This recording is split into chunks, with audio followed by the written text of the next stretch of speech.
ప్రైజ్లో మన ప్రభు రక్షకుడైన యేసుక్రీస్తు ప్రభు యొక్క నామమున వందనాలు తెలియజేస్తున్నాను. నేను చెప్పబోయేది అంటే దూషణ. నిన్ను ఎవరైనా దూషిస్తున్నారా? నిన్ను ఎవరైనా అనుమానపరుస్తున్నారా? నిన్ను ఎవరైనా ప్రేమించట్లేదా? దూషణ అంటే నువ్వు ఒకరిని ఇష్టపడ్డా కూడా వాళ్ళు నిన్ను దూషించడం. అలా నిన్ను ఎవరైనా చేసినట్లయితే నువ్వు వాళ్ళని ప్రేమించు.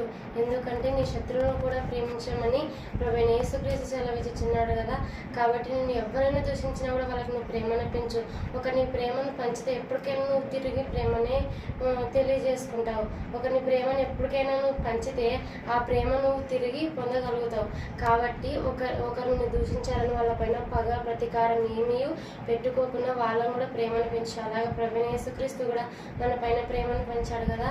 దేవుడు మనల్ని ఇంతగా పాపాలు చేస్తున్నా కూడా ఎందుకు దూషించట్లేదు అని అంటే మన పైన దేవునికి అధికారం ప్రేమ ఉంది. కాబట్టి నువ్వు ఎవరిని దూషించకుండా, ఎవరిని శత్రువు అనుకోకుండా వాళ్ళని ప్రేమగా నువ్వు దగ్గర తీసుకో. ప్రభు నిన్ను ఎంతో ఇష్టపడతాడు. ఆమె